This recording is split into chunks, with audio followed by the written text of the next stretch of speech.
Cái âm vực nó là không thể lẫn lộn được.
Cái con này mình đặt nó ở chính giữa mà nó bùng nó đâu có thu lại đâu.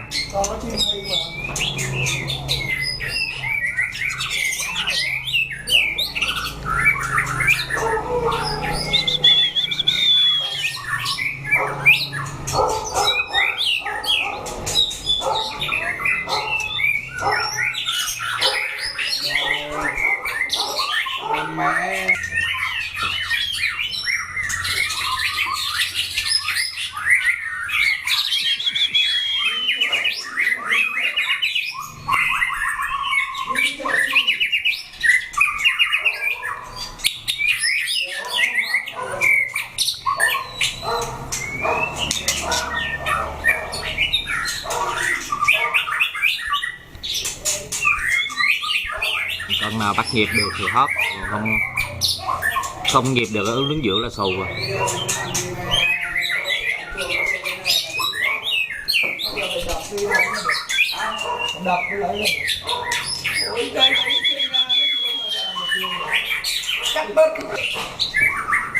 Con mèo là dính không chạy được nó kéo được bố đi.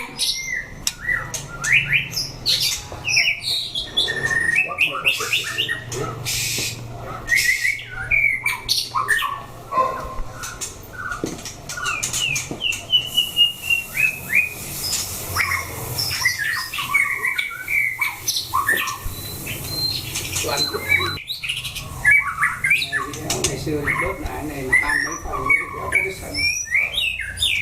Một phòng nữa đâu, hai phòng, ba phòng. Thế ham từng phòng một.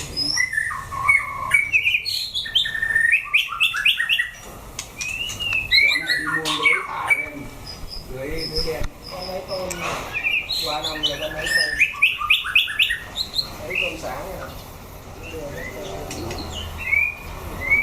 Gió vẫn thổi.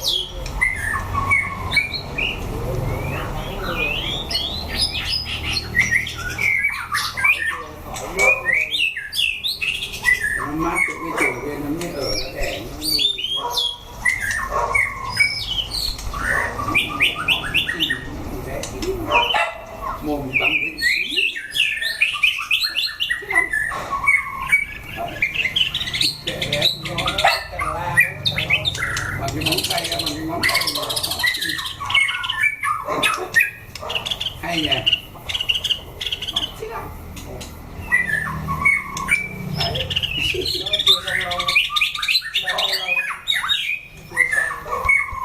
ghê mỗi cái phần chim nó mồi, phần gà phần chim nó mồi. Đây là trăm mấy là đến triệu.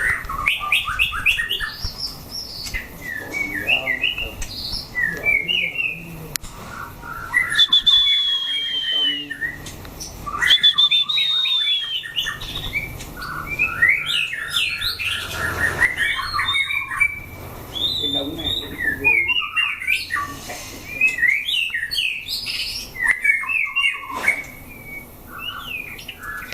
Đây là con này